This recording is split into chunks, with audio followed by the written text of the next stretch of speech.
లగచెర్ల అంశంలో ఎన్హెచ్ఆర్సి అబ్జర్వేషన్స్ను రాష్ట్ర ప్రభుత్వం కూడా పరిశీలిస్తున్నది.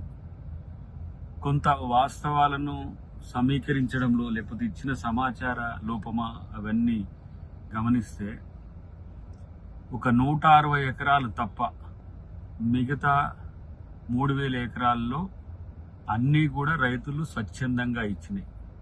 మొట్టమొదటిసారిగా 20 లక్షల పైచిలకు కంపెన్సేషన్ ఇచ్చిన ప్రభుత్వం రేవంత్ రెడ్డి గారి ప్రభుత్వం.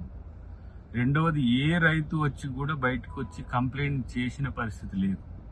అక్కడ బీఆర్ఎస్ రైతుల ప్లేస్లో కొంతమంది రౌడీలను పంపించినప్పుడు కూడా అప్పుడు రాళ్ళు రువ్వే వాళ్ళని అందరినీ కూడా అనుమానితులుగా తీసుకుపోయి పోలీస్ స్టేషన్లో విచారించి కౌన్సిలింగ్ చేసి పక్కకు పంపించడం తప్పితే ఎక్కడ కూడా రైతులను అరెస్ట్ చేసిన సంఘటన లేదు. మూడవది, ఇంత పెద్ద ఎత్తున అంగీకారంతో రైతులు ఒప్పుకున్నది కూడా ఎక్కడ లేదు. కాబట్టి వీటినన్నిటినీ మనం గమనంలోకి తీసుకోవాల్సిన సందర్భం ఉంది. ఎన్హెచ్ఆర్సి అనేది మేము గౌరవించదగ్గ వ్యవస్థనే, బట్ కొన్ని సాక్ష్యాలకు సంబంధించిన అంశం కూడా ప్రభుత్వం త్వరలోనే దానికి నివేదించే ఒక ప్రయత్నం చేస్తాం. కాంగ్రెస్ కు సంబంధించిన కార్యకర్తలు అక్కడ గొడవను ఆపడానికి ప్రయత్నం చేసింది తప్పితే ఆ గొడవలో పాల్గొనలేదనేది ఒకటి.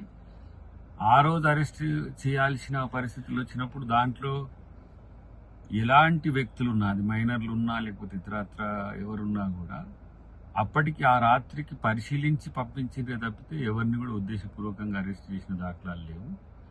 ఇక్కడ కుట్ర కోణాన్ని, ప్రభుత్వ అధికారుల మీద కుట్ర కోణాన్ని, ప్రభుత్వంని ఏ విధంగా డెఫ్యూజ్ చేయాలనే ఉద్దేశం చేసిన కుట్ర కోణాన్ని హ్యూమన్ రైట్స్ కమిషన్ ఆలోచించకుండా, ఎవరైతే ఉద్దేశపూర్వక దాడికి పురికొల్పిండ్రో వాళ్ళ కోణాన్ని పరిశీలించకుండా ఎన్హెచ్ఆర్సి ఇచ్చిన రిపోర్ట్ కొంత సమాచార లోపంతోనే ఉందనేది మనకు అవగతం అవుతున్న అంశం.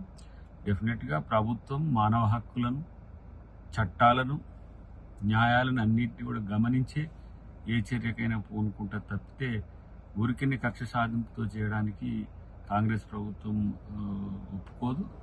పర్టికులర్గా రేవంత్ రెడ్డి గారు ఈరోజు తను చేస్తున్న అభివృద్ధిని అడ్డుకుంటున్న వ్యక్తుల పట్ల వ్యతిరేకత చూపిస్తున్నది తప్పితే ప్రజల పట్ల ఎప్పటికి కూడా అలాంటి వ్యతిరేకత ఉండదని చెప్పి త్వరలోనే వారికి కూడా మేము నివేదిక అందజేస్తాం. కాబట్టి ఇవన్నీ కూడా కొంత రెచ్చగొట్టి ఉసిగొల్పినవిగా మేము భావిస్తాం.